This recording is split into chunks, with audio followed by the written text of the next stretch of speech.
പാവിത്രത്തിൻ്റെ ഒരു അപ്കമിങ് എപ്പിസോഡിലേക്ക് എല്ലാവർക്കും സ്വാഗതം. ശ്രീനിവാസൻ സാറ് മുൻപ് വിക്രമിനെ എത്രത്തോളം സ്നേഹിച്ചിരുന്നോ അത്രത്തോളം തന്നെ ഇപ്പോൾ വെറുക്കുന്നുണ്ട്. അതിന് കാരണം മറ്റൊന്നുമല്ല, ശ്രീനിവാസൻ സാറിൻ്റെ ജ്യേഷ്ഠൻ്റെ മകൻ ഭവാനിയെ കൊന്നത് വിക്രമാണെന്ന് ശ്രീനിവാസൻ സാറിന് അറിയാം. ശ്രീനിവാസൻ സാറിന് ആൺകുട്ടികൾ ഇല്ലാത്തതുകൊണ്ട് തന്നെ സ്വന്തം മകനെ പോലെയാണ് അവനെ സ്നേഹിച്ചിരുന്നത്. അവനെ കൊന്നത് വിക്രമാണെന്ന് അറിയുന്ന നിമിഷം ആകെ തകർന്നു പോവാണ് നമ്മുടെ ശ്രീനിവാസൻ സാറ്. അതുകൊണ്ട് തന്നെ അതിനുള്ള കാരണം എന്താണ്, അവനെ കൊല്ലാനുള്ള കാരണം എന്താണെന്ന് പോലും തിരക്കുന്നില്ല ശ്രീനിവാസൻ സാറ്. വിക്രമാണെങ്കിൽ വിഷത്തിൻ്റെ മോളെ കാണാത്തതിലുള്ള വിഷമത്തിലാണ്. എല്ലായിടത്തും അന്വേഷിക്കുന്നുണ്ട്, പോലീസിൽ കംപ്ലൈൻറ്റ് കൊടുത്തിട്ടുണ്ട്, അവരന്വേഷിക്കുന്നുണ്ട്, പക്ഷേ ഒരു വിവരവുമില്ല. അങ്ങനെ വിക്രമിന് പെട്ടെന്ന് അങ്ങ് ചിന്ത വരികയാണ്, തൻ്റെ എതിരായി നിൽക്കുന്നത് ഇപ്പോൾ ശ്രീനിവാസൻ സാറാണ്. അപ്പോൾ അദ്ദേഹമായിരിക്കും കുഞ്ഞിനെ തട്ടിക്കൊണ്ടു പോയിരിക്കുക എന്ന് പെട്ടെന്ന് വിചാരിച്ച് വേഗം തന്നെ വർക്ക്ഷോപ്പിലേക്ക് ചെല്ലുന്നുണ്ട്. അവിടെ എത്തുമ്പോൾ ശ്രീനിവാസൻ സാർ മദ്യപിച്ചുകൊണ്ടിരിക്കുകയാണ്. കൂടെ ഒപ്പമുള്ള ആളുകൾ ഗുണ്ടകളുമുണ്ട്. വിക്രമിനെ കണ്ടതും അവർ വന്നിട്ട് തടയുകയാണ്. നിന്നെ എന്നോ ഉപേക്ഷിച്ചതല്ലേ ശ്രീനി സാറ്, പിന്നെ എന്തിനാടാ നീ ഇങ്ങോട്ടേക്ക് കയറി വന്നത്, പോടാ ഇറങ്ങിപ്പോടാ എന്ന് പറയുന്നു. ഇത് കേട്ടതും വിക്രമിന് ദേഷ്യം വരുവാണ്.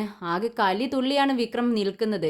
അങ്ങനെ അവരെ 4 കൊടുത്ത് വിക്രം അകത്തേക്ക് കയറി ചെല്ലുന്നുണ്ട്. വിക്രമിനെ കണ്ടതും ദേഷ്യത്തോടെ ശ്രീനി സാറ് ചാടി എഴുന്നേൽക്കുകയാണ്. എന്തിനാടാ നീ ഇങ്ങോട്ടേക്ക് വന്നത്, എൻ്റെ മകനെ നീ കൊന്നു, ഇനി എൻ്റെ ജീവനെടുക്കാനായിരിക്കും നീ വന്നത്, വാടാ, ധൈര്യമുണ്ടെങ്കിൽ എൻ്റെ അടുത്തേക്ക് വാടാ എന്നും പറഞ്ഞ് നെഞ്ചു വിരിച്ചുകൊണ്ട് നിൽക്കുവാണ്. സാർ, ഞാനിപ്പോൾ വഴക്കിനല്ല വന്നത്, എൻ്റെ വിശ്വത്തിൻ്റെ മോളെ കാണാനില്ല, വിശ്വട്ടൻ്റെ മോളെ കാണാനില്ല, ആ കുഞ്ഞിനെ തട്ടിക്കൊണ്ടു പോകുന്നത് നിങ്ങളല്ലേ എന്ന് ചോദിക്കുക കേട്ടോ. ഇത് കേട്ടിട്ട് ശ്രീനി സാറ് പറയുന്നുണ്ട്, എന്ത്, ഞാൻ കുഞ്ഞിനെ തട്ടിക്കൊണ്ടുവന്നെന്നോ, എന്തൊക്കെയാടാ നീ പറയുന്നത്, എനിക്കും നിന്നോട് ദേഷ്യമുണ്ട്, അത് കാര്യം ശരി തന്നെ, എൻ്റെ മോനെയാണ് നീ കൊന്നത്, ഞാൻ മോനെ പോലെ സ്നേഹിച്ച അവനെയാണ് നീ കൊന്നു കളഞ്ഞത്. പക്ഷേ നിൻ്റെ മോളെ തട്ടിക്കൊണ്ടുവരാൻ മാത്രം അത്ര വിഡ്ഢിയൊന്നുമല്ല ഞാൻ. നീ ഇത് എൻ്റെ അടുത്ത് വന്നിട്ടല്ല ചോദിക്കേണ്ടത്, ആ കുഞ്ഞിനെ കൊണ്ടുപോയത് ആരാണോ അവരുടെ അടുത്ത് പോയി ചോദിക്കടാ എന്ന് പറഞ്ഞ് പുച്ഛിക്കുകയാണ് ശ്രീനി സാറ്. എന്നാൽ വിക്രമാണെങ്കിൽ ദേഷ്യം വന്ന് നിൽക്കുവാണ്. വിക്രം പറയുന്നുണ്ട്, ദേ സാറേ, എൻ്റെ മുന്നിൽ നിൽക്കുന്നത് ആരാണെന്നൊന്നും ഞാൻ നോക്കത്തില്ല, എൻ്റെ കുടുംബത്തെ തൊട്ട് കളിച്ചാലുണ്ടല്ലോ ഞാൻ ആരായാലും ക്ഷമിക്കില്ലെന്ന് നിങ്ങൾക്കറിയാമല്ലോ. പറ സാറേ, കുഞ്ഞെവിടെ, നീ പോയി നിൻ്റെ പണി നോക്കടാ, കുഞ്ഞിനെ കൊണ്ടുപോയവരോട് പോയി ചോദിക്കേ, എന്നോടല്ല നീ ഇത് ചോദിക്കേണ്ടത്. പിന്നെ നിനക്കൊരു പുതിയ എതിരാളി വന്നിട്ടുണ്ട്, നീ അറിഞ്ഞോടാ, എൻ്റെ ഭവാനിയുടെ ഒരു ഫോട്ടോ കോപ്പി നിൻ്റെ അടുത്ത് എത്തും, നിന്നെ ഇല്ലാതാക്കുക എന്നതാണ് അവൻ്റെ ലക്ഷ്യം, അതുകൊണ്ട് തന്നെ നിൻ്റെ അടുത്തെത്താൻ അധികം താമസമൊന്നുമില്ല എന്ന് പറയുന്നുണ്ട്. പെട്ടെന്ന് വിക്രമിൻ്റെ മനസ്സിലങ്ങ് പല ചിന്തകളും കടന്നു പോവുകയാണ്. പെട്ടെന്ന് വിക്രമിൻ്റെ ഫോൺ റിങ് ചെയ്യുന്നുണ്ട്. വിക്രം ഫോൺ എടുത്തിട്ട് ഹലോ എന്ന് പറയുമ്പോൾ അത് വേദയാണ്. വിക്രം, നീ പെട്ടെന്ന് തന്നെ വീട്ടിലേക്ക് വാ, മോളുടെ കാര്യം പറയാനാണെന്ന് പറഞ്ഞ് വേദ ഫോൺ കട്ടാക്കുവാണ്. അത് കേട്ടതും വിക്രം സാറിനോട് എന്നെ വീട്ടിലേക്ക് വിളിച്ചിട്ടുണ്ട്, പെട്ടെന്ന് ഞാൻ അങ്ങ് ചെല്ലേണ്ട ആവശ്യമുണ്ട്, അതുകൊണ്ട് മാത്രമാണ് ഞാൻ ഇവിടെ നിന്ന് ഇറങ്ങിപ്പോകുന്നത്, ഞാൻ വീണ്ടും വരും എന്ന് പറഞ്ഞുകൊണ്ടാണ് വിക്രം അവിടെ നിന്നും ഇറങ്ങുന്നത്. നേരെ വീട്ടിലേക്ക് ചെല്ലുകയാണ്. വീട്ടിലേക്ക് ചെല്ലുന്ന സമയത്ത് മോളും നമ്മുടെ ശ്രീജയുടെ അടുത്ത് ഇരുന്ന് കളിക്കുന്ന സീനാണ് വിക്രം കാണുന്നത്. മോളെ നീ വന്നോ, എപ്പോൾ വന്നു എന്ന് ചോദിച്ച് സന്തോഷത്തോടെ മോളുടെ അടുത്തേക്ക് ഓടിച്ചെല്ലാൻ നിൽക്കുവാണ് വിക്രം.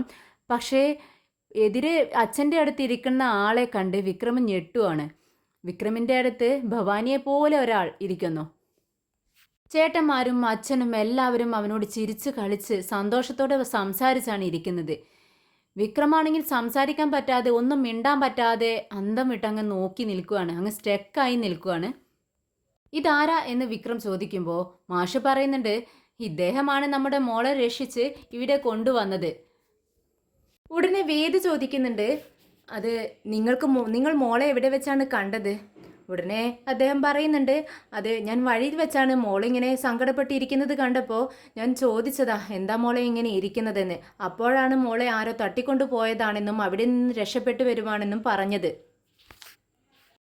അദ്ദേഹം അത് പറയുന്നത് കേട്ടിട്ടും വേദയ്ക്ക് അത് വിശ്വാസമാവുന്നില്ല. വേദ സംശയത്തോടെ വീണ്ടും ചോദിക്കുന്നുണ്ട്, അല്ല, മോളുടെ പേരും ഞങ്ങളുടെ വീടുമൊക്കെ നിങ്ങൾക്ക് എങ്ങനെ മനസ്സിലായി? കറക്റ്റ് ഞങ്ങളുടെ വീട്ടിൽ തന്നെ നിങ്ങൾ മോളെ കൊണ്ടുവന്നത് എങ്ങനെയാണെന്ന് ചോദിക്കുകയാണ്. ഇത് കേട്ടിട്ട് ഭവാനി ഒന്ന് ഞെട്ടുന്നുണ്ട്. അയ്യോ എന്തു പറയുമെന്നിങ്ങനെ മനസ്സിൽ ചിന്തിക്കുകയാണ്. അല്ല സോറി, ഭവാനിയുടെ സഹോദരൻ.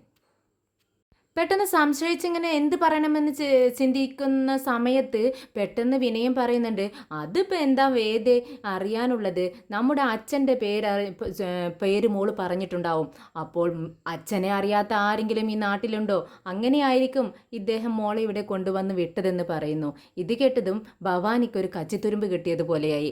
അതെ ശരിയാണ്, മോൾ അച്ഛൻ്റെ പേര് പറഞ്ഞു, അങ്ങനെ ഞാൻ ഇവിടെ എത്തിയതെന്ന് പറയുന്നു. ഇത് കേട്ടിട്ടും നമ്മുടെ വേദയ്ക്ക് വിശ്വാസമൊന്നും വരുന്നില്ല. പക്ഷേ അങ്ങനെ നിൽക്കുവാണ് വേദ. അങ്ങനെ എന്നാൽ ശരി, ഞാൻ പോയിട്ട് വരാം, എൻ്റെ പേര് പരമു എന്നാണ് എന്ന് പറയാണ്. വിക്രം പേര് ചോദിക്കുകയാണ്, തൻ്റെ പേരെന്താണെന്ന് ചോദിക്കുന്ന സമയത്താണ് പരമു എന്നാണ് എന്ന് പറയുന്നത്. അപ്പോൾ വിക്രം ഇങ്ങനെ ആലോചിച്ച് നിൽക്കുന്നുണ്ട്. പെട്ടെന്ന് കമലാമ്മ അങ്ങോട്ടേക്ക് വന്നിട്ട് പറയുന്നുണ്ട്, നിൽക്ക് പോകാൻ വരട്ടെ എന്ന് പറഞ്ഞുകൊണ്ട് അവിടെ പൂജിച്ചു വെച്ചിരുന്ന ചന്ദനമെടുത്ത് പരമുവിൻ്റെ നെറ്റിയിൽ തൊടുവിച്ചു കൊടുക്കുന്നുണ്ട്. അങ്ങനെ പരമു കമലാമ്മയുടെ അനുഗ്രഹം വാങ്ങിക്കുകയാണ്. നന്നായി വരട്ടെ, ഇങ്ങനെ ഒരു കാര്യം ചെയ്യാൻ നിനക്ക് തോന്നിയല്ലോ, ഞങ്ങളുടെ മോളെ ഞങ്ങൾക്ക് തിരിച്ചു കിട്ടിയല്ലോ, നിനക്ക് നല്ലതേ വരൂ, നിൻ്റെ ഫാമിലിയോടൊപ്പം നീ ഒരു ദിവസം ഇങ്ങോട്ടേക്ക് വാ എന്ന് പറയാണ്. അപ്പോൾ പരമു പറയുന്നുണ്ട്, എനിക്ക് ഫാമിലി ഒന്നുമില്ല, ഞാൻ വീണ്ടും വരാം എന്ന് പറഞ്ഞുകൊണ്ടാണ് അവിടെ നിന്ന് ഇറങ്ങാൻ നിൽക്കുന്നത്. ഇറങ്ങാൻ നേരം നമ്മുടെ വിക്രമിൻ്റെ അടുത്തെത്തിയതും പരമു നിൽക്കുവാണ്, ഒന്ന് സ്റ്റക്ക് ആവുകയാണ്. എന്നിട്ട് വിക്രമിൻ്റെ മുഖത്തേക്ക് നോക്കിക്കൊണ്ട് പറയുന്നുണ്ട്, വിക്രം ഒന്നിങ്ങോട്ടേക്ക് വാ, എനിക്ക് നിന്നോട് സംസാരിക്കാനുണ്ടെന്ന്. ഇത് കേട്ടിട്ട് മാഷ് പറയുന്നുണ്ട്, എന്താ വിക്രം നീ മിണ്ടാതെ നിൽക്കുന്നത്? ഇത്രയും വലിയൊരു ഉപകാരം അവൻ ചെയ്തു തന്നിട്ട് അവന് നിന്നോട് സംസാരിക്കാനുണ്ടെന്ന് പറയുമ്പോൾ നീ എന്താ അനുസരിക്കാത്തത്? അവനോടൊപ്പം പോയി സംസാരിച്ചിട്ട് വാ എന്ന് പറയുകയാണ്. അങ്ങനെ രണ്ടുപേരും പുറത്തേക്ക് ഇറങ്ങുന്നുണ്ട്. പുറത്തേക്ക് ഇറങ്ങിയതും പരമു തൻ്റെ തനി സ്വഭാവം പുറത്തെടുക്കുകയാണ്. മുഖഭാവമെല്ലാം മാറി, സ്വരം മാറി. അപ്പോഴേ കാര്യങ്ങളെല്ലാം വിക്രമിന് മനസ്സിലായി. ഇവൻ തന്നെയാണ് തൻ്റെ മോളെ തട്ടിക്കൊണ്ടുപോയത്. എന്താടാ നീ വിചാരിച്ചത്? എൻ്റെ ചേട്ടനെ ഇല്ലാതാക്കിയിട്ട് നീ രക്ഷപ്പെടാമെന്ന് വിചാരിച്ചോ? ഇല്ലടാ, അതിന് പകരം ചോദിക്കാൻ അവൻ്റെ സഹോദരനായ ഞാനുണ്ട്. ഇത് കേട്ടതും വിക്രം പറയുന്നുണ്ട്, അത് ഒരു പ്രത്യേക സാഹചര്യത്തിൽ അങ്ങനെ സംഭവിച്ചു പോയതാണ്. ഞാൻ അദ്ദേഹത്തെ കൊല്ലണമെന്ന് വിചാരിച്ചിട്ടല്ല കൊന്നത്. നിങ്ങൾ ക്ഷമിക്കണം.